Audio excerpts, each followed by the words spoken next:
चलिए, तो हमारा इंडियन एविडेंस एक्ट की आज 4th क्लास है। हमने ऑलरेडी इसे स्टार्ट किया था आज से 4 दिन पहले और सेक्शन 5 तक हमने ऑलरेडी कवर कर लिया है इसमें। ठीक है, आज हम पढ़ेंगे सेक्शन 6 जो कि मोस्ट इम्पॉर्टेंट सेक्शंस में से आता है। सेक्शन 6 जो है वो मोस्ट इम्पॉर्टेंट सेक्शंस में से आता है, तो उसे हम आज डिटेल में पढ़ेंगे और समझेंगे। Section 6 of Indian Evidence Act 1872, relevancy of facts forming part of the same transactions। जो ऐसे फैक्ट्स हैं जो एक ही ट्रांजैक्शन का पार्ट बनते हैं, कोई भी ऐसे फैक्ट्स जो एक ही ट्रांजैक्शन का पार्ट बनते हैं, उनकी क्या रेलेवेंसी होंगी, उनकी सुसंगतता के बारे में सेक्शन 6 डील करता है। और इसे मेनली हम पढ़ते हैं डॉक्ट्रिन ऑफ रेस जेस्टे में। डॉक्ट्रिन ऑफ रेस जेस्टे का ये है, रेस जेस्टे का सिद्धांत, जिसमें कि दो या अधिक जो कार्य हुए हैं, दो या अधिक जो ट्रांजैक्शंस हैं, उनके बीच में क्या सुसंगतता हो सकती है। तो एक बार पढ़ते हैं यहाँ पे क्या लिखा है और उसके बाद इसका डिटेल में एक्सप्लेनेशन लेंगे। होता ही इसमें यही है, कोई भी ऐसे काम जो एक साथ हुए हैं, एक ही टाइम पीरियड में हुए हैं, एक ही जगह पे हुए हैं, तो उनको हम आपस में रिलेट करके और उनकी रेलेवेंसी को मानते हैं। देखिए क्या लिखा है, facts which do not in issue, क्योंकि हम फैक्ट्स क्या होते हैं, फैक्ट्स इन इशू क्या होते हैं, ऑलरेडी पढ़ चुके हैं। फैक्ट यानी कि तथ्य क्या हो सकते हैं, जो भी चीज़ें हम देख रहे हैं, महसूस कर रहे हैं, वो सब फैक्ट्स हैं। फैक्ट्स इन इशू क्या है, कोई भी ऐसा फैक्ट जो एक पर्सन असर्ट करता है और दूसरा पर्सन उसे डिनाई करता है। एक पर्सन असर्ट करता है और दूसरा पर्सन डिनाई करता है, वो फैक्ट्स इन इशू हो जाता है। सो facts which do not in issue, ऐसे तथ्य जो कि वैसे तो विवादक नहीं है, are so connected with a fact in issue so as to form part of the same transaction. ऐसे तथ्य जो कि विवादक नहीं है लेकिन विवादक तथ्यों से इस तरह से जुड़े हुए हैं कि वो एक ही ट्रांजैक्शन का पार्ट बन जाते हैं, एक ही समव्यवहार का हिस्सा बन जाते हैं। The facts which are though not in issue are connected with दीपिका are connected with a fact in issue, उस फैक्ट इन इशू के साथ वो जुड़ा हुआ है और इतना इस तरह से जुड़ा हुआ है so as to form a part of the same transaction, एक ही ट्रांजेक्शन का पार्ट बन रहे हैं। आर रेलिवेंट, तो उसे भी रेलिवेंट माना जाएगा। आपको याद होगा रेलिवेंसी ऑफ फैक्ट्स के बारे में हमने पढ़ा था कि हम एविडेंस कौन से, सेक्शन 5 आप एक बार रिकॉल करें, सेक्शन 5 में हमने कल पढ़ा था कि एविडेंस किसका दिया जा सकता है। तो हमने पढ़ा था एविडेंस सिर्फ दो चीज़ों का दिया जा सकता है। एविडेंस हम दे सकते हैं या तो रेलेवेंट फैक्ट्स का और या फिर फैक्ट्स इन इशू का। याद है ना, कल हमने सेक्शन 5 में पढ़ा था कि एविडेंस सिर्फ facts in issue and relevant facts का दिया जा सकता है और किसी फैक्ट का और किसी तथ्य का कोई एविडेंस नहीं दिया जाएगा। तो बात ये आती है कि या तो वो फैक्ट इन इशू होता, लेकिन हमने तो स्टार्टिंग में बोल दिया the facts which do not in issue, यानी कि वो फैक्ट इन इशू तो नहीं है। तो फैक्ट इन इशू नहीं है तो क्या उसके लिए एविडेंस नहीं देंगे? दे सकते हैं। क्यों दे सकते हैं? देखिए पहले तो हमने बोल दिया the fact which do not in issue, लेकिन फिर भी हम उसके लिए एविडेंस देंगे। क्यों? बिकॉज हमने उसे रेलेवेंट मान लिया, आर रेलेवेंट। क्यों मान लिया रेलेवेंट? क्योंकि वो फैक्ट्स इन इशू के साथ में इस तरह से जुड़ा हुआ है कि वो एक ही ट्रांजैक्शन का, एक ही समव्यवहार का हिस्सा बन रहे हैं। ठीक है, सो ये है doctrine of res gestae. Facts which do not in issue are so connected with a facts in issue so as to form part of the same transaction are relevant whether they occurred at the same time and place or at different time and place। ये भी अच्छा important बात है कि ये दोनों जो facts थे, ये दोनों एक ही समय पर एक ही जगह पे हुए हैं या अलग अलग जगह पे अलग अलग समय पे हुए हैं, तो भी उसको रेलेवेंट माना जाएगा अगर वो आपस में सुसंगतता दिखाते हैं, आपस में रिलेवेंसी दिखाते हैं, आपस में उनके अंदर जुड़ाव है। तो इसके कुछ एग्जाम्पल्स भी हम देखेंगे और कुछ केस लॉज भी देखेंगे। जैसे कि मैंने आपको बताया मोस्ट इंपॉर्टेंट क्वेश्चन है, प्रीलिम्स में तो बनता ही बनता क्वेश्चन है, लेकिन इसका मेन में भी बड़ा क्वेश्चन मेंस में भी इसका आता है। देखिए क्या लिखा है। The term res gestae originally was used by the Romans to mean acts are done or actus। तो ये जो शब्द है res gestae, ये ओरिजिनली रोमन्स यूज किए करते हैं, और इस शब्द का अर्थ जो रोमन लैंग्वेज में है वो है किए गए कार्य या फिर एक्टस, एक्ट्स डन और acts to be done. The English and the American writers described it as facts that form the same transaction। तो रोमन्स ने तो कहा था किए गए कार्य, acts are done, और इंग्लिश एंड अमेरिकन्स ने इसको क्या लिया, इसका मीनिंग लिया that is the facts that form the same transaction, ऐसे तथ्य जो एक ही संव्यवहार का हिस्सा है, facts that form the same transaction। Res gestae are those facts which automatically or naturally form a part of the same transaction। तो res gestae क्या है? res gestae है जो ऐसे तथ्य जो अपने आप स्वतः ही और प्राकृतिक तौर पर एक ही संव्यवहार का हिस्सा बन जाते हैं, ऑटोमेटिकली और naturally form a part of the same transaction. They are the acts taking for themselves। तो ये ऐसे एक्ट्स हैं, ये ऐसे कार्य हैं जो अपने आप में ही अपना सबूत दे रहे हैं। These facts become relevant, ये तथ्य सुसंगत हो जाते हैं due to their association with the main transaction। तो वैसे ये रेलिवेंट नहीं थे और ना ही ये फैक्ट इन इशू थे, लेकिन ये रेलेवेंट हो गए। क्यों? बिकॉज उनका एसोसिएशन है, उनका जुड़ाव है किसके साथ में? मेन ट्रांजैक्शन के साथ में उनका जुड़ाव है, इसलिए ये रेलेवेंट हो गए। ठीक है। These facts become relevant due to their association with the main transaction which itself is a relevant fact। तो एक फैक्ट जो कि बहुत ही रेलेवेंट है, तो उसके साथ में जो जुड़ा हुआ दूसरा फैक्ट है वो अपना आप रेलेवेंट हो जाता है। ठीक है।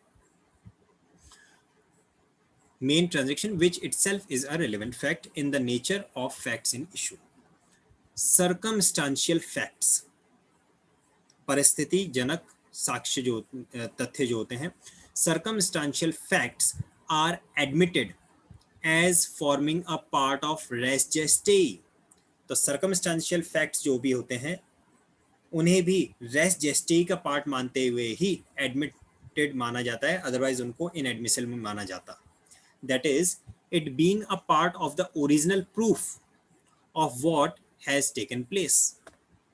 अब फॉर एग्जाम्पल, जिस समय X का उसके घर में मर्डर हुआ, ठीक उसी समय Y को उस घर से भागते हुए देखा गया, तो ये ऑब्वियसली कहीं ना कहीं क्या हो रहा है, उससे रिलेटेड ट्रांजैक्शन हो गया। एक केस था रतन वर्सेस क्विन का, बहुत ही पॉपुलर केस है और कई बार पूछा गया है। तो इसके बारे में, इसमें क्या हेल्ड हुआ था वो मैंने यहाँ पे थोड़े से प्रेजेंट किए हैं, फैक्ट्स देखते हैं।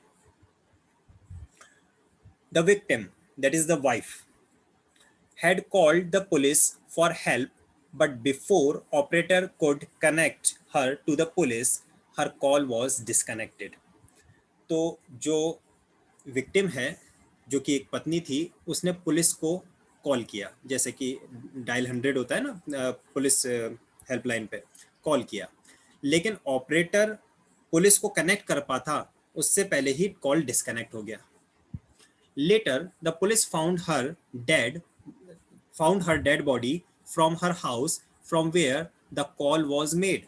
और बाद में पुलिस को उसी घर से उस महिला की डेड बॉडी, उसका शव बरामद हुआ जिस घर से कॉल किया गया था। And the time of death and the time of phone call was almost the same. और ऐसा माना गया, पोस्टमार्टम की रिपोर्ट से पता चला कि मृत्यु का समय और कॉल करने का समय आसपास का ही है। The call made to the police came under the purview of section 6।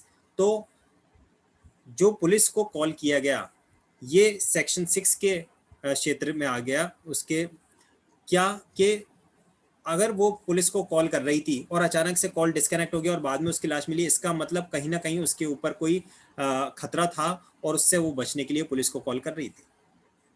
And thereby defeated the accused husband's defense that he accidentally fired his wife।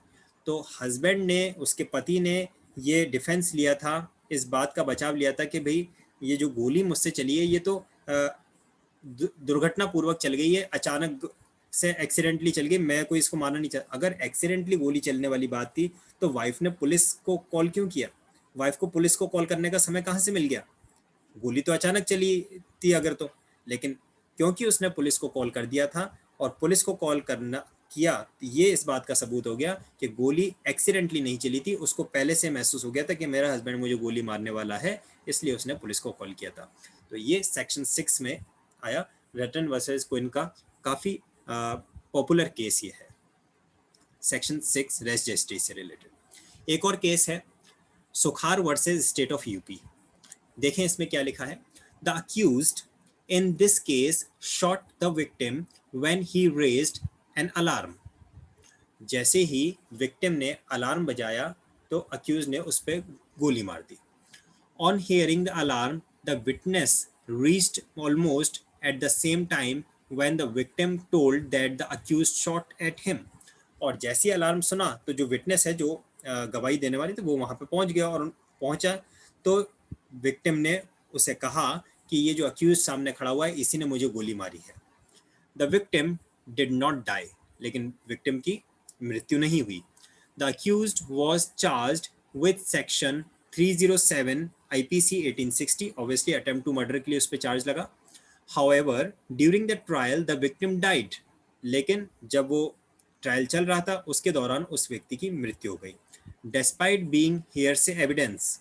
तो अब देखिए, क्या ये जो विटनेस है, विटनेस ने एक्यूज्ड को गोली मारते हुए देखा क्या?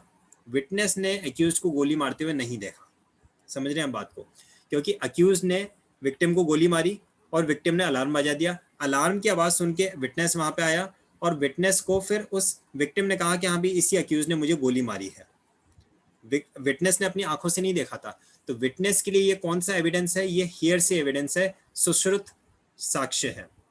और आपको मैं बता दूं कि ये जो डॉक्ट्रिन ऑफ रेस जेस्टेई है ये हियर से एविडेंस का एक अपवाद है, हियर से एविडेंस का ये एक एक्सेप्शन है।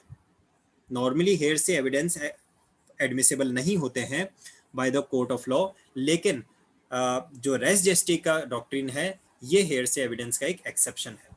So, however, during the trial, the victim died despite being hearsay evidence। ये जो एविडेंस था, ये जो गवाही थी विटनेस की, जो हेयरसे थी, जो कि सुश्रुत थी, the statement of the witness was held to be admissible as it formed a part of the same transaction। फिर भी उस गवाही को उसमें एडमिसिबल माना गया क्योंकि ये माना गया कि ये एक ही समव्यवहार का हिस्सा है। गोली चलना, अलार्म का बजना और वहां पे उस विटनेस का पहुंचना, ये सब एक ही समव्यवहार का हिस्सा माना गया। These all are considered to be the part of the same transaction। The event of the victim being shot and the witness being told by the victim about the accused was contemporaneous। जो गोली चली और उसके बाद में victim ने witness को कहा कि ये गोली इस अक्यूज ने मुझे मारी है, ये सब एक ही समय पे बीते गए, एक साथ बीते गए, एक ही समव्यवहार के तथ्य में लिए गए हैं। तो ये था सुखार वर्सेस स्टेट ऑफ यूपी का केस, जिसमें कि हियर से एविडेंस को भी हमने एडमिसिबल लिया। क्यों? क्योंकि it was hit by res gestae, the doctrine of res gestae, that is section 6 of Indian evidence act. आगे बढ़ते हैं, इसी से रिलेटेड कुछ और हमारे पास केस लॉज हैं, शॉर्ट में इनको समझेंगे। Sawal Das versus state of Bihar का एक केस था। The cry of the children from the house when their mother was being killed by their father। जब एक पति अपनी पत्नी की हत्या कर रहा था और उस महिला के या उस व्यक्ति के जो बच्चे थे वो रो रहे थे, रो रो के चिल्ला रहे थे, became a part of the same transaction and therefore fell under section 6. तो इसे ये माना गया कि एक ही ट्रांजैक्शन का पार्ट है and became admissible as valid evidence, और उसे एडमिसिबल लिया गया कि जिस समय ये कार्य किया जा रहा था, बच्चे जो चिल्ला रहे थे, रो रहे थे, तो उसको ये माना गया कि ये इस सेक्शन 6 से हिट होते हैं। एक केस है क्वीन एम्प्रेस वर्सेस अब्दुल्ला 1885 का ये केस है, बहुत ही पॉपुलर केस है। The rest जेस्टे made by the victim, the gesture made by the victim who was dying that the accused had killed her came under the purview of res gestae. ये जो case था, इसके facts हो सकते हैं आप लोगों ने सुने भी होंगे, आप लोगों ने पढ़े होंगे, मैं शॉर्ट में इसको बताता हूँ। इसमें एक महिला थी, उसका जो गला था वो रेत दिया गया था, किसी धारदार हथियार से उसका गला काट दिया गया था, और इतना ज़्यादा कि उसका वोकल कॉर्ड डैमेज हो गया था और वो बोल नहीं सकती थी।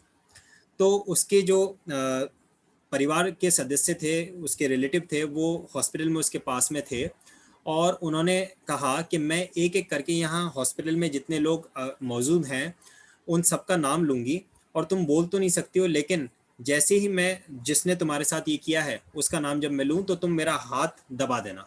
हाथ पकड़ रखा था एक दूसरे का, और तुम बस हाथ मेरे दबा देना। तो क्योंकि गला कटा हुआ था तो वो बोल नहीं सकती थी, लेकिन नाम लेते समय जैसे ही अब्दुल्ला का नाम लिया गया वैसे ही उसने हाथ दबाया। तो ये प्रूफ हो गया कि ये रेस जेस्टी का पार्ट बन जाते हैं, एक ही व्यवहार की सूची में आते हैं।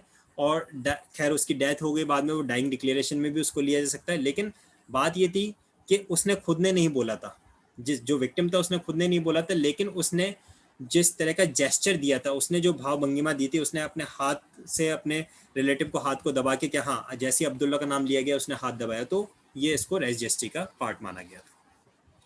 फिर एक केस था Shyam Nandan Singh versus state of Bihar का।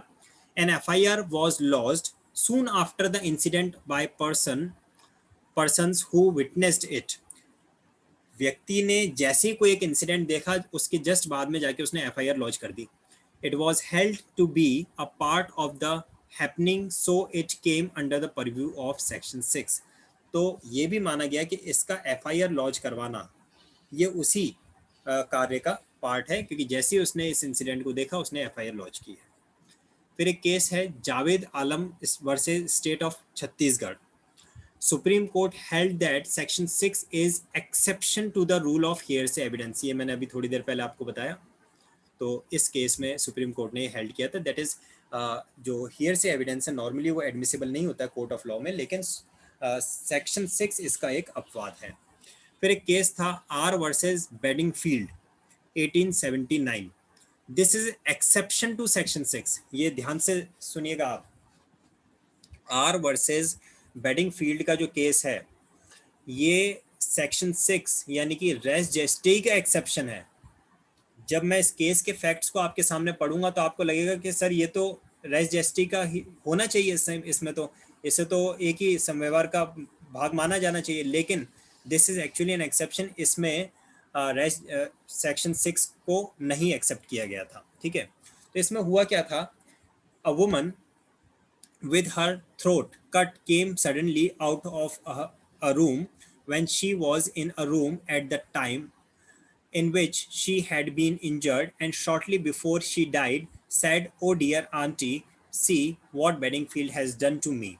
तो एक महिला जो अपना गला कटे हुए सिचुएशन में, उसका गला कटा हुआ था और ऐसी सिचुएशन में गले से खून बहते हुए मैं कमरे से बाहर आई, और कमरे के बाहर उसकी आंटी जो खड़ी थी उनको वो कहती है कि देखिए आंटी, बेडिंगफील्ड ने मेरे साथ में क्या किया, और ये कह के वो उसकी डेथ हो गई।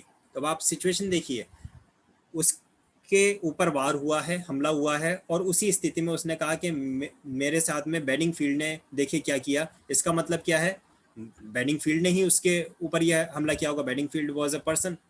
तो उसने अपनी आंटी को ये बात कही।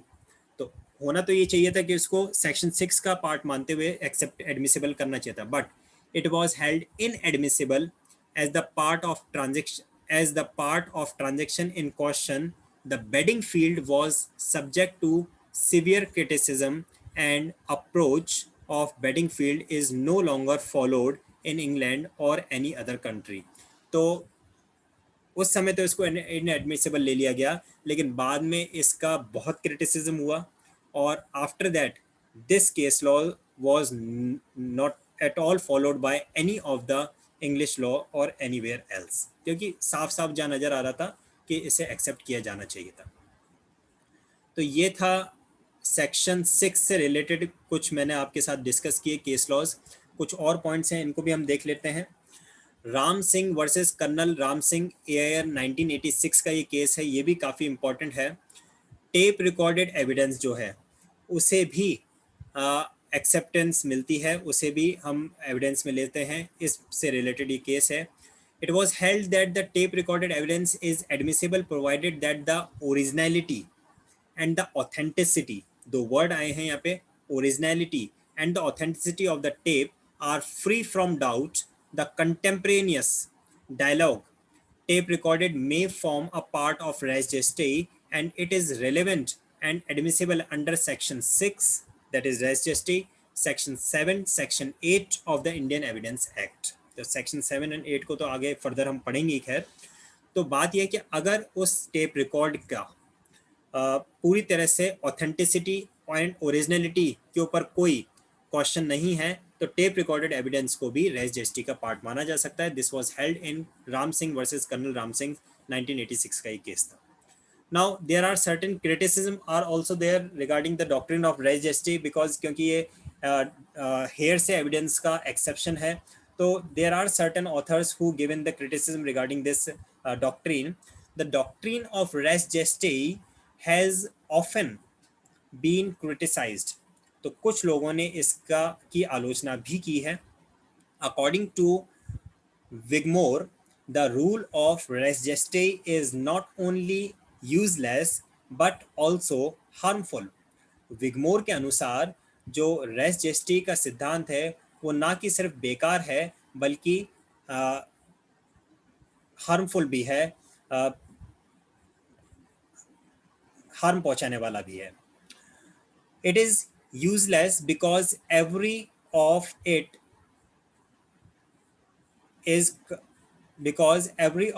is covered by some other rule as to the relevancy of fact.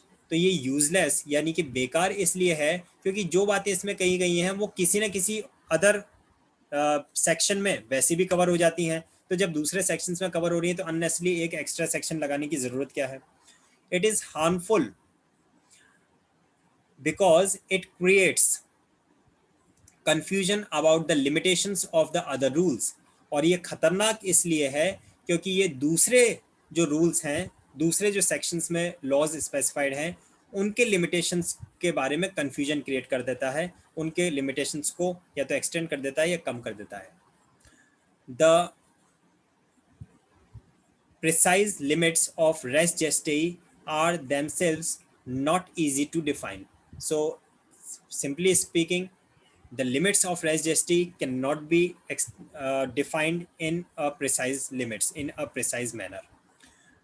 This is a short kind of criticism given by one of the law scholar Wigmore. So rest the thing is, I just told whatever best explanation I can provide you regarding section 6, that is doctrine of res gestae. यहाँ पे हमने बहुत सारे case laws discuss किए, इसमें से कुछ जो इम्पोर्टेंट केस लॉज है वो मैं आपको दोबारा से एक बार बोल देता हूँ. एक तो Ram Singh versus colonel Ram Singh AIR 1986, ये इम्पोर्टेंट है टेप रिकॉर्डेड एविडेंस के बारे में. एक ये आर वर्सेस बेडिंगफील्ड 1879 का, ये केस इंपॉर्टेंट है because this is an exception to res gestae, इसलिए इंपॉर्टेंट है. इसके बाद में आप देखें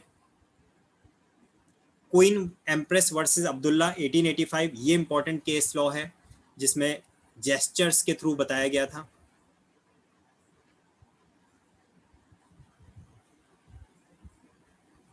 और एक ये Ratten versus Queen, this case again a important one case law. तो अगर बड़ा क्वेश्चन मिलता है तो केस लॉज आपको ज़रूर से ध्यान होने ही चाहिए. उससे हमारे आंसर में इफेक्टिवनेस आ जाती है. So this was all from my side regarding section 6 of Indian Evidence Act. I hope you all have understood and enjoyed the lecture. अगर कहीं कोई डाउट है, कोई क्वेरी है तो आप अभी भी पूछ सकते हैं. रेस्ट पार्ट सेक्शन 7 से हम अपनी कल की क्लास में कंटिन्यू करेंगे.